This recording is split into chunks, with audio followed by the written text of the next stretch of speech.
이정호 목사님께서 아마 여기 교회를 방문한 걸로 알고 있고 또 말씀을 전하신 걸로 알고 있습니다.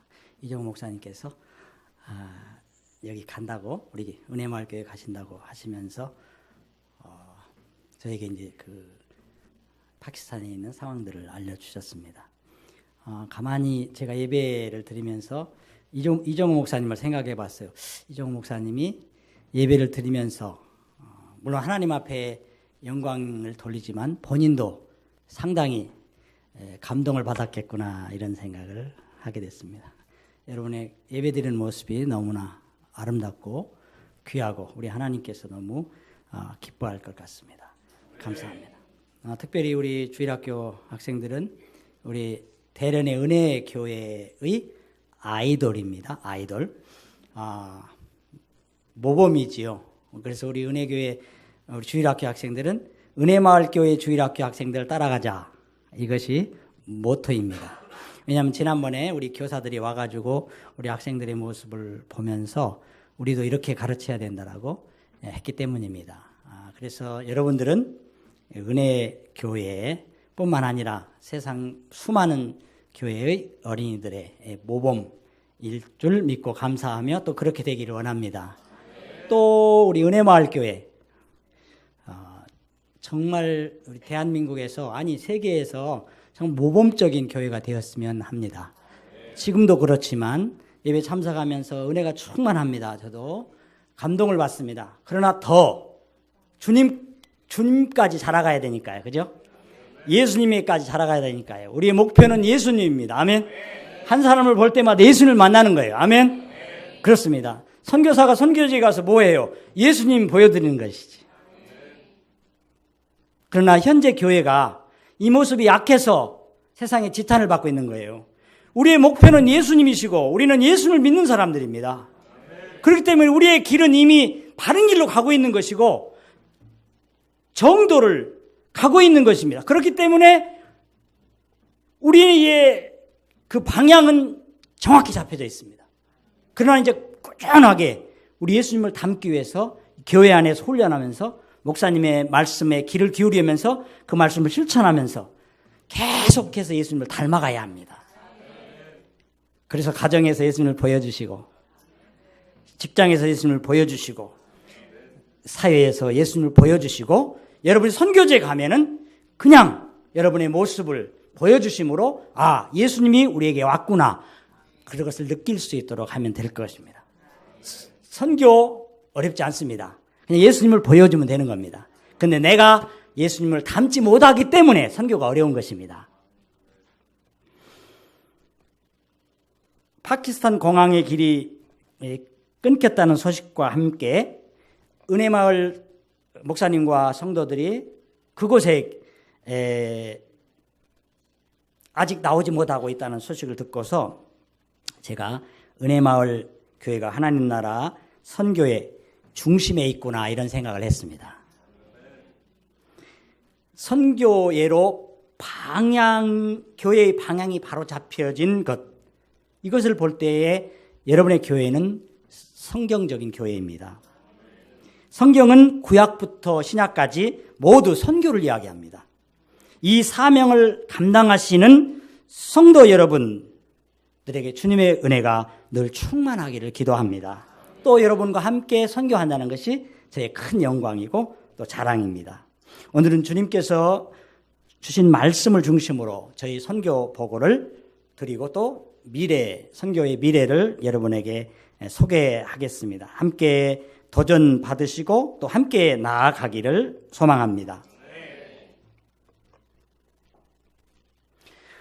16장, 우리가 17장을 봤는데요. 16장에는 빌립보 교회가 세워진 모습이 있습니다. 그렇죠? 좌우에 빌립보가 있습니다. 마게도냐의 첫 성 빌립보 교회에 세워질 때 바울 사도가 매를 엄청나게 맞았습니다. 하나님은 당신의 종들의 핍박을 통해서 교회가 세워지는 거예요. 하나님의 방법은요, 세상의 방법과 다릅니다. 주의 종들이 매를 실컷 맞으니까 그리고 옥에 갇히니까 빌립보 교회가 세워지는 거예요. 빌립보 교회는 너무나 아름다운 교회입니다. 성도들이 하나님의 사람들이 핍박을 받을 때에 하나님의 일대로 이루어진다는 것, 그걸 기억하시기 바랍니다. 그 핍박 때문에 뒤로 물러날 필요는 없습니다. 그것은 환영할 일입니다. 왜? 하나님의 영광이 드러나기 때문에 그렇습니다. 그리고 이제 데살로니가로 갑니다. 빌립보에서 마치고 데살로니가로 가면 거기는 한 80km, 그렇죠. 80km 정도 걸어서 가겠죠. 80km 정도 이동을 합니다. 그 당시에 큰 수도였습니다. 그리고 선교사님 모습은 정말 그곳에서도 복음을 열심히 전했던 모습을 보게 됩니다. 데살로니가 교회. 그런데 데살로니가에서 복음을 전할 때 유대인들이 그들을 엄청나게 방해를 하죠. 유대인들이 바울을 쫓아다니면서 살기등등한 모습으로 쫓아다니면서 방해를 합니다. 그래서 선교는 2000년 전이나 지금이나 항상 핍박과 함께 가는 것 같아요. 우리의 신앙생활도 마찬가지예요. 핍박과 함께 가는 것입니다. 교회가 그런 거예요. 주님 오실 때까지, 주님 오시면 이 모든 핍박은 없어집니다. 주님 오실 때까지 이 핍박은 우리가 함께 가져가는 거예요. 그래서 주님께서 말씀하시기를 나를 따라오려거든 자기 십자가를 지고라고 말씀하셨습니다. 그렇죠?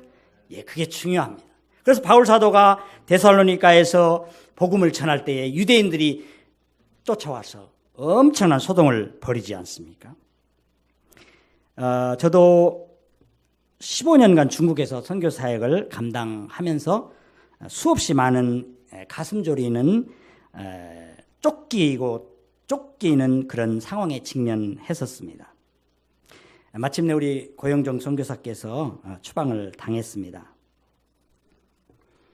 중국에 출입하는 그동안에 수없는 긴장에 직면했고 마침내야 지난 12월 12일 대련공항에서 거절당해서 다시 인천공항으로 돌아오게 됐습니다. 그 즈음에 저는 이제 강해설교학교를 진행하고 있었었는데 우리 강해설교학교 한 학생으로부터 카톡이 왔어요. 그래서 자기가 그 경찰 당국에 끌려가서 조사를 받았다고 말하기를 너 왜 자주 대련에 가느냐 그렇게 질문을 하더랍니다. 근데 경찰들은요 대단합니다. 어떤 사람이 어디에 가는 것도 다 압니다. 어떤 인물들이 어디에 가고 있는 것도 다 압니다. 그 정도로 무서운 나라입니다. 근데 왜 계속해서 대련에 가느냐? 그래서 그런 친구를 만나러 간다고. 혹시 대련에 안시성을 가진 외국인이 있다고 하는데 내가 들어봤느냐? 그래서 그는 말하기를 나는 모른다고 아주 딱 잘라서 말했다고 합니다. 제가 그 소식을 들으면서 제가 위협을 느껴가지고 제가 이제 그 대련이 연용성인데요. 그 옆에 산동성으로 피신을 했습니다. 산동성에 가니까 또 거기에도 우리 주의 백성들이 주님을 섬기는 지하교회 백성들이 있어서 그들과 함께 말씀을 서로 나누고 또 권면하고 위로하고 하면서 저도 위로받고 그들도 위로받고 이런 상황 가운데서 우리가 뒤로 물러가지 말자. 계속해서 전진해 나가자라고 권면하고 15일 동안 거기서 피신해 있었는데 또 중요한 일이 있어가지고 다시 대련으로 왔습니다. 근데 비행기 타고면 안 되잖아요. 비행기 그냥 걸리잖아요. 그래서 제가 어떻게 갈 때요? 어떻게 가야 되나 했더니 그 버스 제가 알기로는 버스는 이 등록을 안 합니다. 기차나 모든 건 다 신분증과 등록을 하거든요. 근데 그때는 제가 알기로 전에는 버스는 없었어요. 그래서 제가 버스를 타고 가겠다. 한 15시간 걸리거든요. 밤새도록 가는데. 그래서 제가 터미널 딱 가서 표를 달라고 하니까 저한테 신분증을 내놓으래요. 그래서 알았다고 하면서 다시 나와가지고 서성거렸는데 제가 갈 버스가 있어요. 그래서 제가 가서 기사한테 얘기했죠. 내가 신분증을 안 갖고 갔는데 나를 좀 태워다 줄 수 있느냐.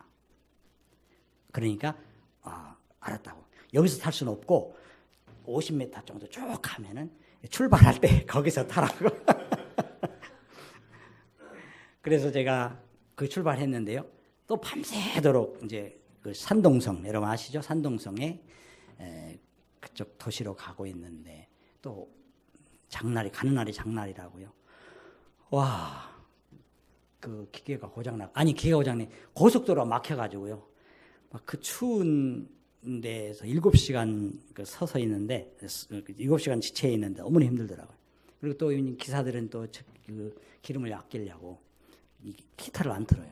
그러니까 추워가지고 너무너무 힘들었는데 아무튼 그 다음날 3시에 타가지고 그 다음날 3시에 도착 24시간 동안 산동성에 갔습니다. 그래서 너무나 고생해가지고 이제 15일이 지나서 올 때는 내가 그 차는 도저히 못할 것 같아. 왜냐하면 그 기사를 알아뒀기 때문에 그 차를 타고 오면 되거든요. 너무나 힘들어가지고 내가 이번에는 그냥 까우티에, 그러니까 KT급 그 고속철도를 타야겠다고 탔습니다. 그리고서나 대련에서 안 내리고 1시간 정도 전에 내려서 거기서 버스를 타고서 이렇게 돌아오게 됐습니다. 그리고 나서 제 아내가 그때 한국에 있었기 때문에 그래 기다렸는데, 제가 밖에서 공항에서 아내를 맞이하러 기다리고 있는데 안 나오는 거예요. 2시 반 도착인데 3시가 돼도 안 나오고 3시 반, 4시 반, 5시 반. 물론 저는 알았지. 이게 문제가 생겼구나. 그러고 나서 4시간 후에 아내가 막 울면서 저한테 전화가 왔습니다. 인천공항이라고. 제가 그 소식을 들으면서 막 가슴이 미어졌습니다. 물론 저는 그런 경험을 아직 당하지는 않았지만 제 아내는 그것을 당하면서 너무나 힘들었을 것이 뻔했습니다. 배신감도 있고요. 또 어떤 실족감 그런 것이 있지 않습니까? 이렇게 핍박 가운데 있습니다. 그래서 저는 이제 1달 반 동안 정리를 했습니다. 왜냐하면 아내가 나가 못 들어오기 때문에 저도 이제 모든 사역들을 하나하나 정리를 했고 짐도 다 정리하고 그렇게 해서 우리 은혜교회의 모든 것들을 다 이양을 하고 또 강해설교학교도 교수들을 다시 세우고 해서 이양을 다 하고 이렇게 저도 철수를 하게 됐습니다. 1월 24일 날이요. 지난 설날에는 제가 저희 아버님께 세배를 드렸습니다. 15년 만에 처음으로 세배를 드렸네요. 추방당하니까 또 아버님께 세배해서 좋았습니다. 근데 그 저녁 때에 우리 강해설교학교 같이 하는 교수가 저한테 전화가 왔어요. 어디냐고 하니까 대구 공항이라는 거예요. 무슨 일이냐고. 그분인데 잠깐 눈 때문에 너무 아파가지고 병원 때문에 나왔다가 다시 이제 들어가면 또 사람이 이게 그 출입할 때는 항상 부담이 있거든요. 그래서 그 선교사님도 베이징에 사시는데 베이징에 들어가다가 언제 들어갈까 하다가 춘절, 그러니까 추석날이죠. 설날이죠. 춘절 때 들어가면 아무래도 괜찮겠다 싶어서 이제 그때 들어갔답니다. 근데 비행기가 은천공항에 베이징 공항에 딱 들었으니까 이름을 불러대요. 기내 방송에서. 아이야, 올게 왔구나. 그래서 다른 사람들은 다 서 있는데 뒤에서 꾸역꾸역 나와가지고 제 앞에 이제 비행기 문이 쫙 열리니까 5명의 경찰들이 그를 쫙 체포하더랍니다. 그러면서 사무실에 끌려가 당신은 불법 종교 활동을 했고 이제부터 5년 동안 중국에 들어올 수 없습니다. 라고 하면서 곧바로 비행기를 태워서 보내서 왔다고. 그분 저보다 이 강심장이거든요. 강심장인데도 불구하고 너무너무 괴롭다고 그렇게 말씀하는 걸 들었습니다. 사랑하는 여러분, 바울 사도가 데살로니가에 도착해서 3주간 밤낮으로 복음을 전했지 않습니까? 자, 핵심 내용이 무엇이었습니까? 핵심 내용. 한번 읽어볼까요? 시작.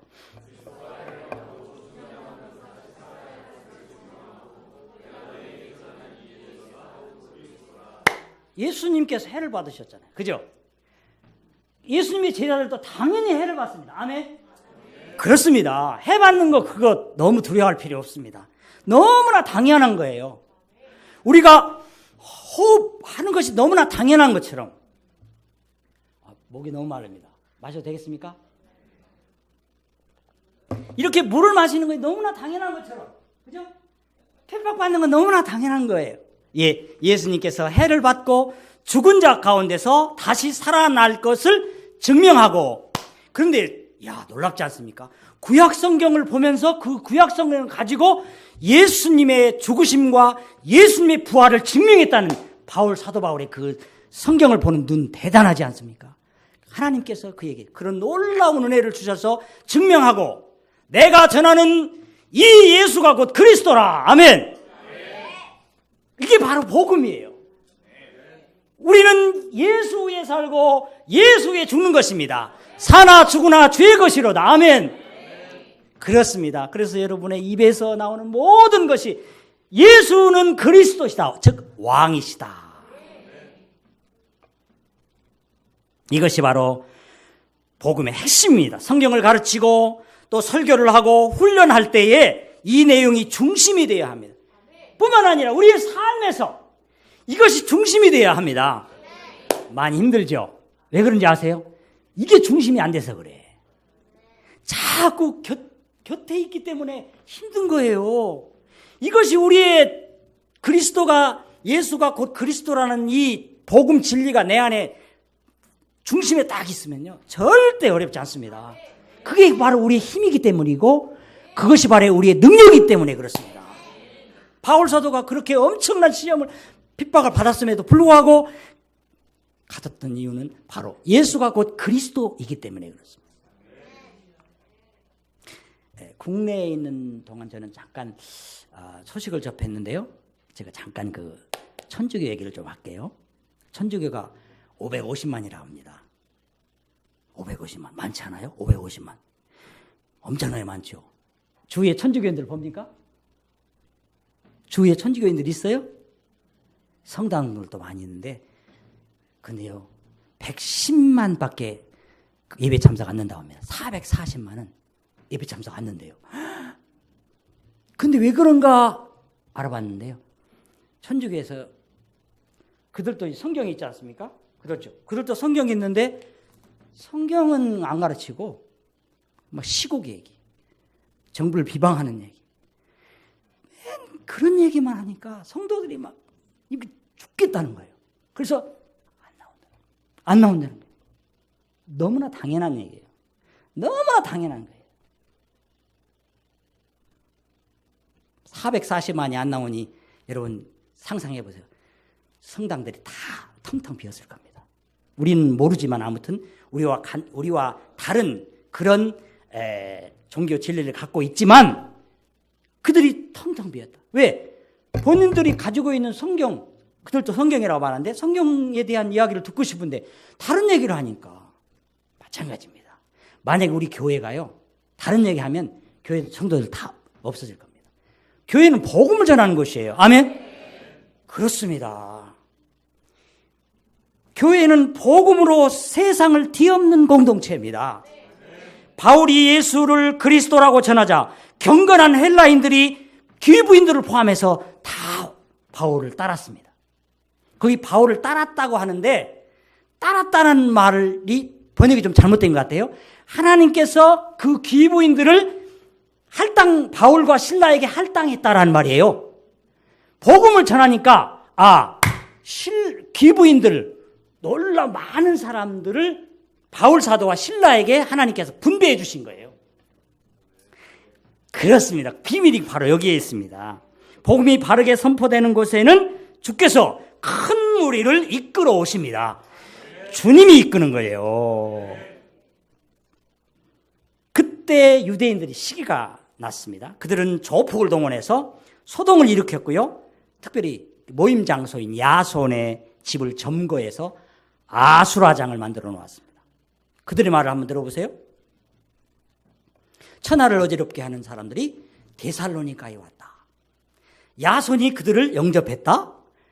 그들은 전하기를 다른 임금 곧 예수가 있다고 한다. 아이야, 그들도 복음을 들어보지 못한 사람들도 다른 임금 예수가 있다라고 정확하게 표현하고 있지 않습니까? 핍박하는 사람들이 입에서 나오는 말이 다른 임금, 그들이 말하기를, 그 데살로니가에 온 사람들이 말하기를 다른 임금이 있다. 얼마나 복음을 정확하게 전했다는 것을 알 수 있겠죠. 그렇습니다. 로마 황제가 아니라 다른 황제, 다른 임금이 있다라고, 왕이 있다라고 말씀하는 것을 그들이 전해 듣고서 이렇게 그들을 핍박하고 있습니다. 이 유대인들이 이렇게 분명하게 복음을 전해 들었던 것이 분명합니다. 그래서 바울 사도가 복음을 얼마나 잘 전했는지 알 수가 있습니다. 예수님, 예수, 그렇죠? 그 다음에 그리스도, 죄 가운데서 우리를 구원하신 분, 그리고 왕이라 했습니다. 임금 그랬습니다. 사랑하는 여러분, 우리가 주님을 임금으로 섬긴다면, 그렇죠? 우리가 주님을 임금으로 섬긴다면 사실 모든 문제는 주님이 다 책임지시는 것이 아니겠습니까? 사실 우리가 주인 돼서 그런 거예요. 내가 주인 삼은 것이 너무나 많기 때문에. 우리 학생들도 어렵지요. 그러나 저는 학생들 어렵지 않다고 생각해요. 왜냐하면 내가 너무나 짐을 많이 지고 있어요. 주님 앞에 나의 짐을 다 내려놓고, 주님, 당신을 위해서 내가 지금 준비합니다.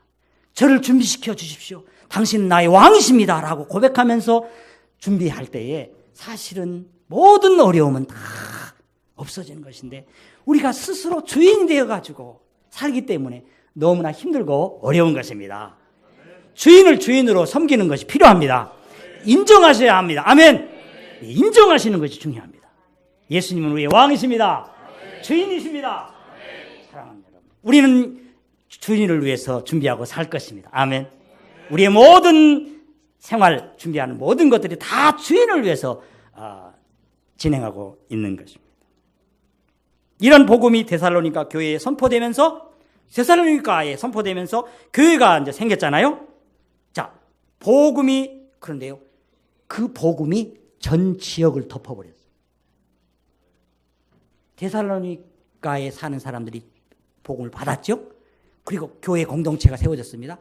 그들이 전 세계를 뒤집어 버렸다니까요. 어떻게 하느냐? 어떻게 알아요? 데살로니가 전서를 보면 알겠죠? 그죠? 자, 데살로니가 전서를 제가 찾아봤습니다. 이는 복음이 말로만 너희에게 이른 것이 아니라 오직 능력과 성령의 큰 확신으로 된 것이니, 우리가 너희 가운데서 너희를 위하여 어떤 사람이 된 것은 너희가 아는 바라. 자, 5절. 또 너희는 많은 환난 가운데서 성령의 기쁨으로 도를 받아 우리와 주를 본받은 자가 되었도다. 자, 8절 한번 읽어볼까요? 시작.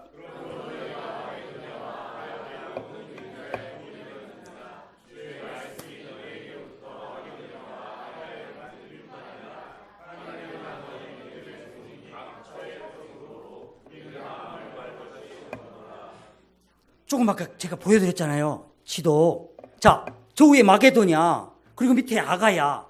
저 반도가 위에는 마게도냐예요. 큰 땅이고, 밑에는 아가야라는 땅인데, 마게도냐와 아가야, 데살로니가 성도들이요, 전체를 다 덮어버렸다고 지금 말하고 있잖아요. 다시 한번 읽어볼까요? 자, 시작. 그러므로 너희가 마게도냐와 아가야 모든 믿는 자의 본이 있는지라 주의 말씀이 너희에게로부터 마게도냐와 아가야에 뿐 들릴 뿐만 아니라 하나님을 향한 너의 믿음이 소문이 각처에 퍼진 거로. 각처에. 아멘. 사랑하는 여러분, 우리 은혜마을 공동체, 이게 작은 공동체가 아닙니다. 절대로 여러분이 복음에 무장되어 있다면 절대로 작은 공동체가 아닙니다. 덮어버릴 수 있습니다. 믿으시기 바랍니다. 이것은 하나님께서 약속하신 것이에요. 우리가 이 복음에 무장되어 있지 않기 때문에 그런 겁니다. 우리는 여기서 복음을 무장시키는 거예요. 교회가 바로 복음을 무장시키는 것이잖아요. 그래서 나아가서 그리스도가 왕이시라고 말하고 그리스도께 다 복종을 시키는 일. 복음이 세상을 뒤엎어버렸습니다. 유대인들이 시기가 일어날 법도 하지 않습니까? 그러니 소동을 벌이고 모함에서 공안당국에 고발한 것입니다. 바울과 신라는 이미 그곳을 피했습니다. 경찰이 야손의 집을 덮쳤지만 선교사들을 찾을 수가 없었습니다. 결국 공안당국에서는 야손으로부터 큰 돈, 보증금을 받고서 만약에 그들이 다시 오거나 소동이 일어나면 이 보증금 못 받아. 라고 보증금을 받고서 그들을 불러 놓아주었습니다. 그렇습니다. 복음 때문에 바울도 신라도 그 선교팀도 핍박을 받지만 또 야손도 복음을 받은 그 사람도 핍박을 받잖아요. 그렇죠? 예, 소동 집이 완전히 와수라장이 되었고 그다음 경찰당에 끌려가가지고 또 돈도 걸고 얼마나 손해가 막심합니까? 그렇습니다. 전하는 자나 받는 자나 다 하나님의 사람들이기 때문에 항상 어려움이 있는 것입니다. 복음을 위해 수고하는 사람들은 이것을 피할 수가 없습니다. 은혜마을교회도 마찬가지죠. 계속해서 여러분 헌금해가지고 하나님의 나라를 위해서 쓰시는 그런 모습. 그 헌금을 여러분들이 피해요. 저는 그렇게 봅니다. 하나님 아버지께 드린 것. 그것을 가지고 교회는 복음을 위해서 사용하는 것. 그것보다 더 귀한 돈은 없습니다. 세상에 돈은 많지만 여러분이 드려지는 그 돈하고 세상 돈하고는 다릅니다. 그건 피와 같은 것이에요. 하나님께 드리면서 여러분 먹고 싶은 것, 생활하고 싶은 것도 절제하잖아요.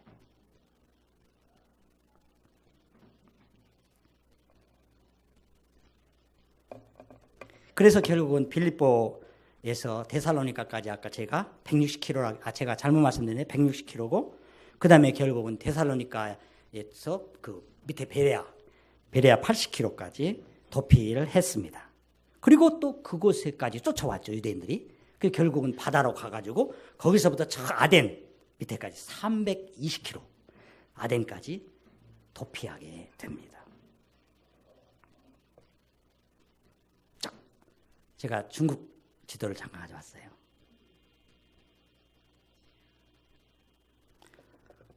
여러분이 갔다 왔던 데가, 우리 목사님께서 갔다 왔던 데가 여기 파키스탄, 그죠? 목사님 일행이 갔다 왔던 데 파키스탄. 딱 지도를 보니까 알죠? 요 보세요, 중국이잖아요. 야, 이거 중앙아시아? 중앙아시아. 그 다음에 여기 파키스탄, 인도가 앞에서 이 서남아시아? 서남아시아. 그 다음에요? 예. 아야야야야. 그러니까 이렇게 말씀해 주세요. 오해하지 마시고 말씀해 주세요. 이게 참 좋아요. 아내도 저한테 내가 잘못하면 말해 주세요. 제가 속으로 끙끙 앓지만 말고.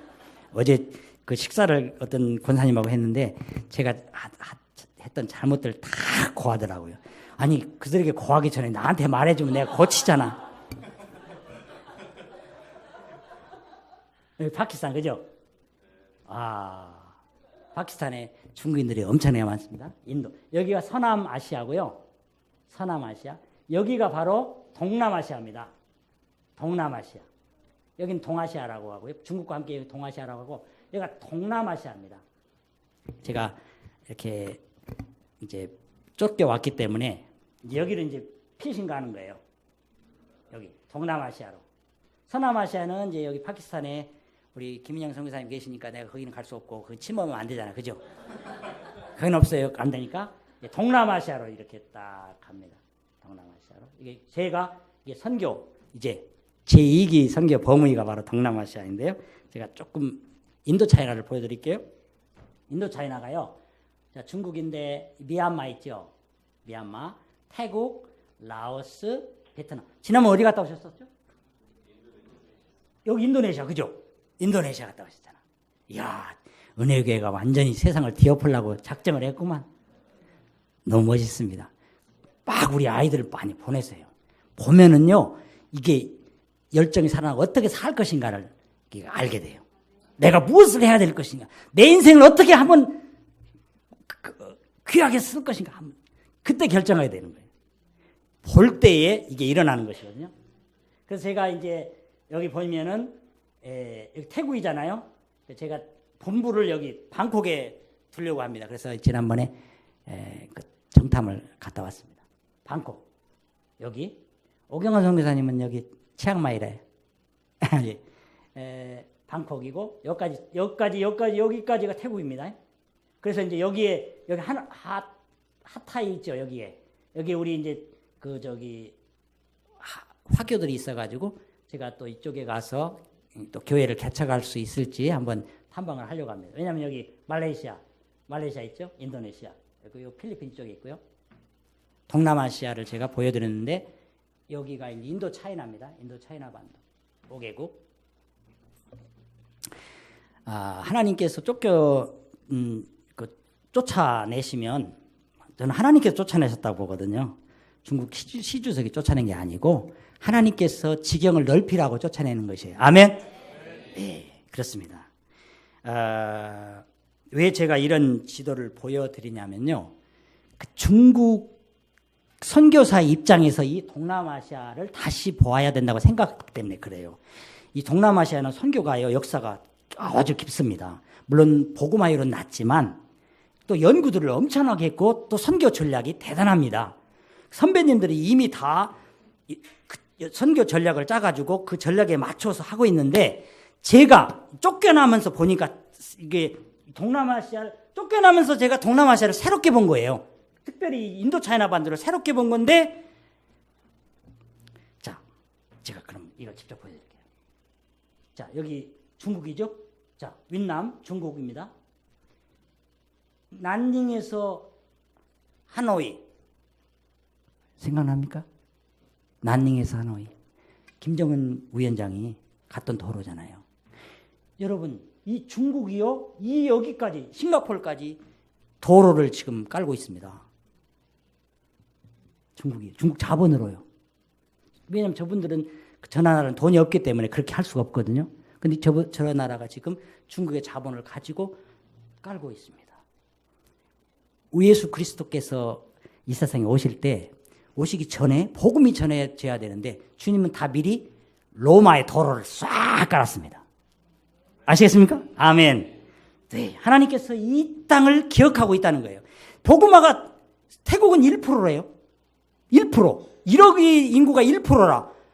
그럼 하나님께서 저 땅을 얼마나 생각하시고 그래서 하나님께서 이걸 도로를 까는 거예요. 자, 보세요. 두 번째. 도로만이 아닙니다. KTX를 이렇게 깔 계획입니다.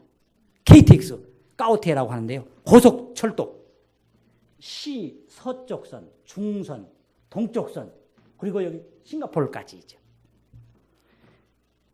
이제 완전히 여기는 일일 생활권이 돼버리는 거죠. 지금까지는 비행기를 타고 다녔지만 이제는 철도를 통해서 도로, 버스를 통해서 왕래합니다.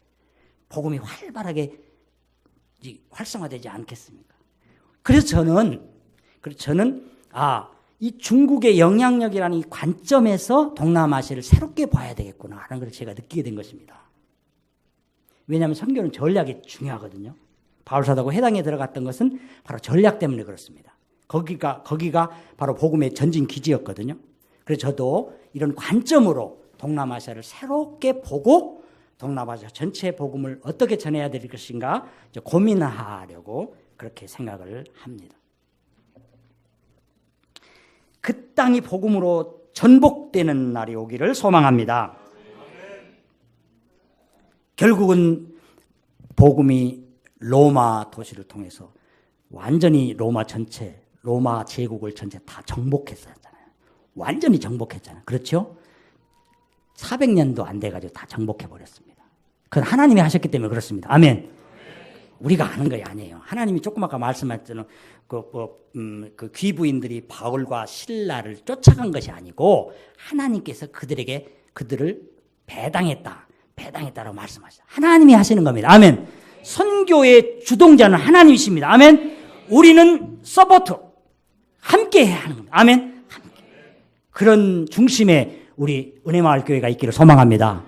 우리 아이들, 우리 중고등부 학생들, 우리 주일학교 학생들 무럭무럭 자라서 이렇게 쓰임받기를 주님의 이름으로 소망합니다. 자, 데살로니가 전서 2장 1절 말씀 제가 한번 볼게요. 너희 아는 바와 같이 우리가 먼저 빌립보에서 고난과 능욕을 당하였으나 우리 하나님을 힘입어, 그렇죠? 우리 하나님을 힘입어 많은 싸움 중에 하나님의 복음을 너희에게 데살로니가 너희에게도 말하였노라. 그렇잖아요. 말하였노라. 사랑하는 여러분, 오늘 주제가 무엇입니까? 주제 한번 같이 한번 말씀해 주세요.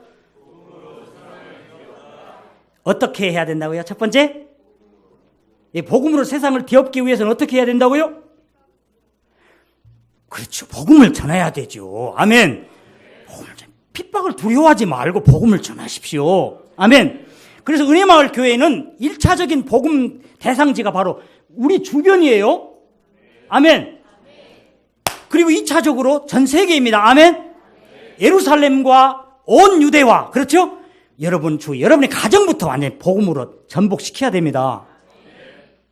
회사에 한 사람만 예수 믿는 사람이 있으면 그 회사 전체가 다 예수 믿는 사람으로 바뀌어질 수 있어요.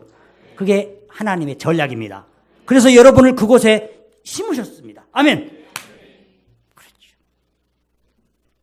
자, 두 번째, 복음을 전해야 되고요. 복음을 내가 복음으로 무장하고 그 다음에 복음을 전하는 거 첫 번째고, 두 번째는 뭘까요? 여기 강조하는 거 보세요. 빨간 거란 게 강조한 거예요. 우리가 너희 가운데서 너희를 위하여 어떠한 사람이 된 것은 너희가 아는 바라. 본을 보였어. 선교사님들이 본을 보인 거야. 우리가 어떠한 사람이 된 것을 너희가 아는 바라. 복음을 위해서 우리가 어떻게 삶을 살았는 너희가 아는 바라. 선교는 본입니다. 두 번째 볼까요? 우리와 주를 본받은 자가 되었다. 데살로니가 성도들이 선교사들과 주님을 본받는 자가 되었답니다. 아멘. 이게 바로 전복의 비결입니다. 완전 복음으로 뒤엎는 비결입니다. 그리고 모든 믿는 자의 본이 되었도다. 여러분은 은혜교회의 아이돌입니다. 아멘. 여러분 3명은 은혜교회 아이돌이에요. 여러분이 본을 보였던 거예요. 아멘. 이렇게 어린이들이 예배 이렇게 드리는데 어디 있어요? 본이 되는 거 아닙니까, 여러분? 한번 다른 교회 가보세요. 그런 경우는 이거 특이한 현상입니다. 본을 보이는 거예요. 아멘. 특이한 현상이에요. 미안해요. 저쪽도 있네. 우리 아이들. 너희들 이게 본을 보이는 거야. 아멘. 너희는 우리의 아이돌이야. 모든 믿는 자의 본이 되었는지라. 저는 여러분 앞에 약속하겠습니다. 저도 동남아시아에 가서 태국에 진지를 두고 동남아시아 사람들에게 본이 되도록 애쓰겠습니다. 그렇게 기도해 주세요. 본이 되게 하옵소서. 예수님처럼 자기를 희생하는 자, 그들을 귀하게 여기고 복음 때문에 나를 희생하는 사람, 그런 선교사가 되게 하옵소서라고 기도해 주시기를 바랍니다. 그리고 우리 성도님들도 기도할 때 그런 본이 여러분 가정에서, 직장에서, 사회에서, 여러분 친구지간에 나타나서 이 사람은 정말 이상하다. 우리하고 달라. 언어만 다른 것이 아니라 행동하고 눈빛도 달라. 한번 웃어보세요. 웃어봐 주세요. 그래도 이 은혜의 마을 교회는 미소가 있어요. 어떤 교회 가면 미소가 없어서 내가 설교하기 너무 힘들어. 웃어 좀 주세요. 목사님을 보고. 왜? 웃어줘야 이게 설교가 힘이 나지. 너무 목석이야. 미소는 우리 본의 첫걸음입니다. 아멘. 미소는 우리 본의 첫걸음이에요. 그래서 저는 이것이 굳어지지 않으려고 항상 막 웃으려고 애를 씁니다. 거울을 보면서 주님, 저는 이 본을 보이는 사람 첫 발을 띄기 위해서 웃어야 합니다. 주님. 사실은 집에 들어가면 사실 웃지 못합니다. 그런데 밖에 나가면은 막 웃으려고 애를 씁니다. 이거 너무 아픕니다. 집에 저녁 때 들어가면 아파요. 이렇게 그런 노력을 기울이자는 거예요. 아멘. 왜? 우리는 복음을 가진 사람이니까. 왜? 우리는 예수님을 가진 사람들이니까. 아멘. 예, 시간 다 됐어요. 넘었습니다. 예, 바로 마치겠습니다. 자, 그러면 염소 사랑 들어보셨죠? 세상에 저기 사람이 염소가 되어버렸어요. 이런 자세가 필요한 거예요. 난 저 소식을 듣고서 그렇구나. 선교가 저거구나. 복음을 전하는 게 바로 저거구나. 그 사람들 그 복음 전할 대상자처럼 되는 것이에요. 저 사람 몇 개월 동안 염소 살았는데요. 나중에 염소들이 자기를 받아들여대요. 처음에는 막 받았는데 나중에는 막 같이 놀고 염소와 같이 풀을 뜯어먹고 되새김질도 하고 결국은 염소들과 함께 알프스 산까지 등장했대요. 염소들과 함께. 바로 저거다. 복음으로 뒤엎는 방법 바로 저거다. 아멘. 여러분 친구 버리지 마세요. 친구도 우리의 구원 대상입니다. 아멘. 친구처럼 돼야 돼요. 친구와 똑같이. 그러나 우리 안에는 친구처럼 행동하지만 우리 안에는 복음이 있어요. 아멘. 이 복음 때문에 우리가 막 잘못되지는 않아. 이 복음이 있기 때문에 친구와 같이 되지만 염소와 같이 되지만 저 사람은 염소는 아니야. 사람이야. 아멘. 다른 사람은 다 죽어 있어요. 그러나 우리는 죽어 있지 않습니다. 왜? 생명이 있기 때문에. 아멘. 예수 그리스도께서 바로 우리 사람이 되셨습니다. 왜? 우리에게 복음을 전해주기 위해서, 우리를 구원하기 위해서. 사랑하는 성도 여러분, 은혜마을교회의 성도 여러분, 세상 사람들과 같이 되십시오. 그래야 의사소통이 일어납니다. 그래야 저들이 복음을 이해합니다. 그렇지 않으면 저들이 우리의 말을 이해하지 못해요. 예수 말하면 이해하지 못해. 왜? 우리는 아직 그들과 되지 않았기 때문에 그래요. 그러니까 그들과 같이 되어질 때 여러분의 말을 저들이 이해하기 시작합니다. 자, 그럼 마지막으로 우리 젊은이를 위해서 꼭 한마디는 하고 지나가야 할 것 같아요. 1대1로, 중국의 1대1로. 우리 젊은이들 지금 시간을 허비할 때가 아니에요. 중국이 저렇게 아시아와 유럽을 한데 묶어가지고서나 뭉치려고 하거든요. 왜? 저 미국을 대항하기 위해서. 아세요? 중국 실크로드 그리고 해양도로 하나의 벨트로 이어가지고요. 그 동남아시아도 첫발이잖아요. 저 태국 보세요. 실크로드 해양도로의 첫 발지가 바로 태국이잖아요. 그래서 실크로드 전체가 한 벨트가 되는 겁니다. 지금 참여하는 나라가 적습니다. 최근에 지금 이탈리아가 지금 참여하려고 하는데 다들 꺼려합니다. 중국을 믿지 못하기 때문에. 근데 아무튼 중국은 어떤 방법으로든지 저것을 성사시킬 겁니다. 그것이 바로 시 주석의 목표이기 때문에 그렇습니다. 그렇지 않으면 우리가 저 미국에게 당한다라고 생각하게 돼요. 그러니까 결국은 이용당하는 것이죠. 자, 이런 상황 가운데서 우리 젊은이들, 우리 아이들이 어떻게 준비해야 할 것인가? 이게 중요한 것이에요. 우리는 복음을 위해서 준비해야 되는 것이에요. 복음 때문에 그렇지 뭐 우리가 정치하고는 관계없잖아요. 복음 때문에. 그래서 하나님은 저런 일들을 하게 놔버려 두지만 우리는 저걸 이용해서 전 세계에 복음을 전하게 되는 것입니다. 우리 은혜마을교회가 이런 중심에 서 있기를 주님의 이름으로 축복합니다. 저도 이 일을 위해서 수고하고 애쓰기를 여러분이 약속합니다.